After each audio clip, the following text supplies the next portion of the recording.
नमस्कार नमस्कार नमस्कार दोस्तों, मैं Nikhilesh Jain Hindi ChessBase India channel पर आप सभी का हार्दिक अभिनंदन करता हूं। दोस्तों, भारत के डी गुकेश ने नॉर्वे शतरंज के 8वें राउंड में उम्मीद के अनुसार एक शानदार जीत हासिल की है। उन्होंने नॉर्वे के मेजबान देश के आर्यन तारी को पराजित किया है, जो कि वर्ल्ड जूनियर चैंपियन रह चुके हैं। तो एक शानदार मैच ना सिर्फ गुकेश ने जीता, बल्कि मुझे ऐसा लगता है कि ये मेरे द्वारा देखे गए गुकेश के सबसे बेहतरीन मैच में से कम एक मैच तो है। तो आइए देखते हैं इस मुकाबले को। इस जीत से फर्क ये पड़ा है कि गुकेश अब नंबर 3 पे पहुंच गए हैं, जो कि मैंने अपने आर्टिकल में एक दिन पहले ही जो है एक सवाल पूछा था कि गुकेश नंबर 3 पे फिनिश कर सकते हैं। बहुत उम्मीद है, आज वेस्ली सो से आखिरी राउंड खेलेंगे।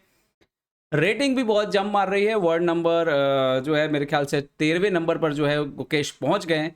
तो काफ़ी कुछ हो रहा है विश्व शतरंज में, और हम यही कहेंगे कि गुकेश के लिए ये जो टूर्नामेंट है दोस्तों, ये वाकई बहुत खास जा रहा है। क्योंकि इससे पहले आपको याद होगा टाटा स्टील जनवरी में बहुत अच्छा नहीं बीता था गुकेश के लिए, और गुकेश ने उसमें खैर कमबैक किया था, बहुत ज़्यादा नुकसान नहीं हुआ था उनका। फिलहाल लाइव रेटिंग गुकेश की 2743.7 मतलब 2744 हो गई है। टॉप 10 में एंट्री करने के लिए 2752 चाहिए, जो कि आज तो नहीं हो सकता, लेकिन उसकी तरफ बहुत तेजी से जो है गुकेश बढ़ रहे हैं। तो आइए देखते हैं मुकाबला। शानदार मुकाबला। सफेद मोरों से गुकेश खेल रहे थे। शुरुआत हुई D4 खेल के। आर्यन ने जवाब दिया नाइट F6। गुकेश खेलते हैं बिशप F4, D5, E3 और यहां पर G6 वेरिएशन खेला। तो लंदन सिस्टम यहां पे खेला एक बार गुकेश ने, और सोचिए लंदन सिस्टम कितना टॉप लेवल पे यूज हो रहा है, कमाल की बात है। तो हमारे चैनल पे वीडियोस हैं लंदन सिस्टम पे ओपनिंग पे, तो जरूर जाके देखें। तो यहाँ पे G6 सेटअप लिया आर्यन तारी ने, जो कि चौथा ऑप्शन माना जाता है इस लाइन के खिलाफ। Okay, night F3 normal development किया यहाँ पे गुकेश ने। तो बिशप G7 खेलते हैं यहाँ पर आर्यन तारी। नाइट BD2, तो सारा अंदेशा दे रहे हैं कि भाई नॉर्मल चेस खेल रहे हैं। कैसल किया यहाँ पर आर्यन ने, और अब गुकेश खेलते हैं, जो कि उनके तर्कस में छुपे हुए तीर होते हैं। सबसे पहले तो उन्होंने C3 किया, B6 हुआ, और यहाँ पे गुकेश ने खेला H4, जिसमें आप जाओगे तो बहुत ही कम ये मैच खेला गया है। इवन टॉप लेवल पे आपको 2 गेम मिलेंगे। तो ये बहुत ही इंटरेस्टिंग आइडिया था। ओके, और हमने देखा है कि बहुत सारी ओपनिंग में गुकेश और अर्जुन जो है इस तरह से H4 खेलते हैं। तो कहीं ना कहीं जो तैयारी हो रही है वो दिख रही है यहाँ पर। Okay, so now C5। तो गुकेश ने यहाँ पे खेला नाइट E5। अब ये जो नाइट E5 का आइडिया था, ये मतलब बहुत ही गजब आइडिया था। इसको आगे जाके आप देखोगे। नाइट BD7 खेला यहाँ पर। खेलते हैं ये लाइन, मतलब यहाँ पर आप एक ही गेम है तो उसमें नाइट FD7 भी खेला गया है, ताकि C6 के स्क्वायर को बचा के रखा जा सके। इन्होंने नाइट BD7 खेला। बिशप E2 पहले गुकेश खेलते हैं, और आप देखिए कि यहाँ पे H5 की तैयारी है बराबर। तो H5 खेला, जवाब दिया यहाँ पर आर्यन तारी ने। और यहाँ पर डेफिनेटली जब आप H5 करते हो तो आपको फ्यूचर में भी पता है कि कभी कभी अगर मौका मिला तो F3 G4 जैसे मूव्स भी आ सकते हैं।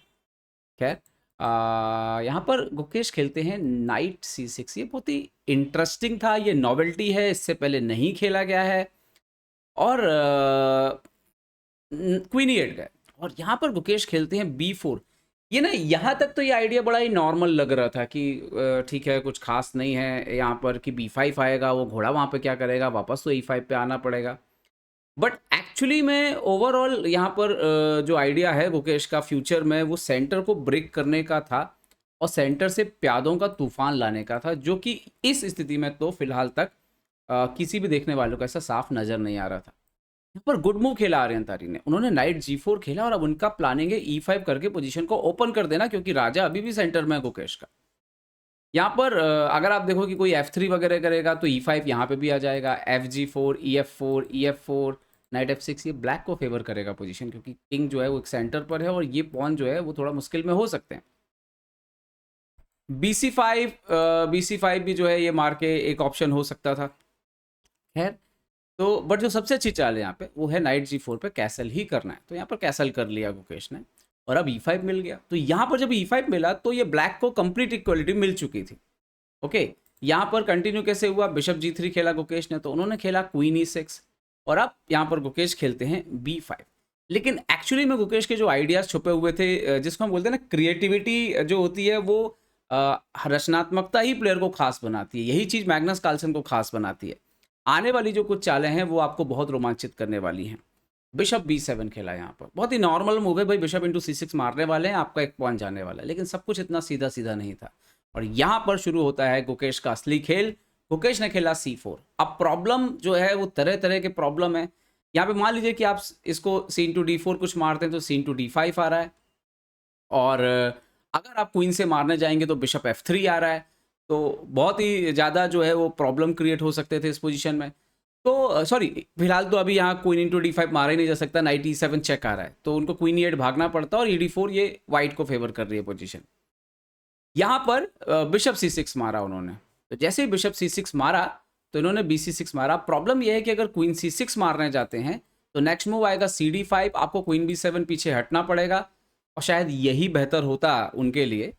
क्वीन D5 पे बिशप F3 आ रहा था, तो ये क्वीन C6 करके खेलना चाहिए था, बट BC6 के बाद शायद उनको लगा कि क्वीन C6 मारने में प्रॉब्लम है। यहाँ पर आर्यन तारी ने खेला नाइट DF6, और अब गुकेश का आता है अगला ब्रिलियंट मूव पोजीशन पे E4।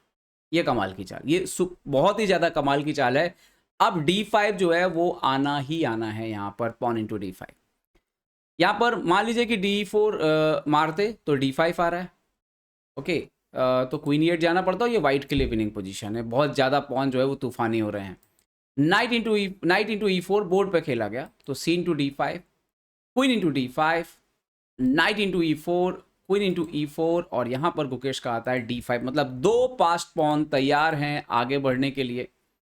अभी F3 का थ्रेड है, तो नाइट F6 खेला उन्होंने यहाँ पर। So now bishop F3, support भी आया, क्वीन पे भी अटैक किया, क्वीन F5, तो यहाँ पे पॉन आता है D6। ये बहुत ही खतरनाक पोजीशन बन गई थी।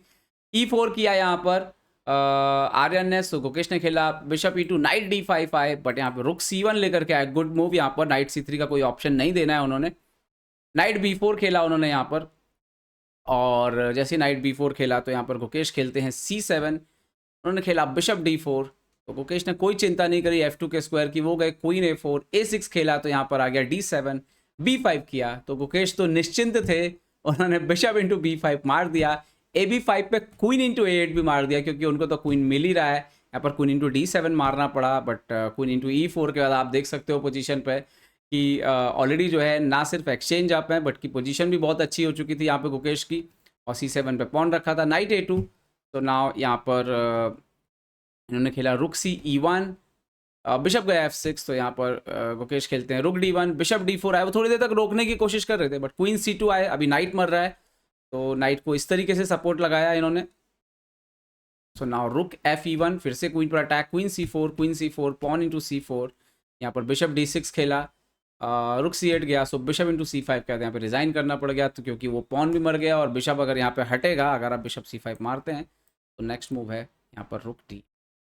कमाल की ये जीत है, और इस जीत की का जो आधारशिला जो रखना शुरू हुआ है वो एक डुबियस आइडिया है, आप कह सकते हो। आइडिया अगर आप अच्छे से जांचोगे परखोगे तो नाइट C6 आपको बहुत कोई स्ट्रांग नहीं मिलेगा कंप्यूटर के जरिए, लेकिन यही क्रिएटिविटी होती है प्लेयर की, जब प्लेयर रिस्क लेता है और सामने वाले को जो है मजबूर करता है बोर्ड के ऊपर चालें ढूंढने के लिए, और यही गुकेश की खासियत है। मुझे लगता है ये बहुत खास बनाती है गुकेश को, क्योंकि दोस्तों दुनिया के जितने भी खूबसूरत मैच हैं, ऐसा कभी नहीं होता कि सामने वाला भी बहुत अच्छा खेल रहा है और आप भी अच्छा खेल रहे हैं तो बहुत खूबसूरत मैच बन जाएगा। नहीं, खूबसूरत मैच तभी निकल के आता है देखने में जब एक खिलाड़ी जो है वो फंस जाता है सामने वाले के जाल में, और फिर जिस तरह से वो जाल बुनता है और फिनिश करता है खिलाड़ी, उसी से उसकी महानता साबित होती है। गुकेश मैच्योर हो रहे हैं, अमेजिंग कॉन्फिडेंस आ रहा है उनके अंदर, कॉन्फिडेंस बहुत डेवलप हो रहा है, जिस तरह से इस तरह की पोजीशंस वो बोर्ड पर ला पा रहे हैं, क्रिएट कर रहे हैं।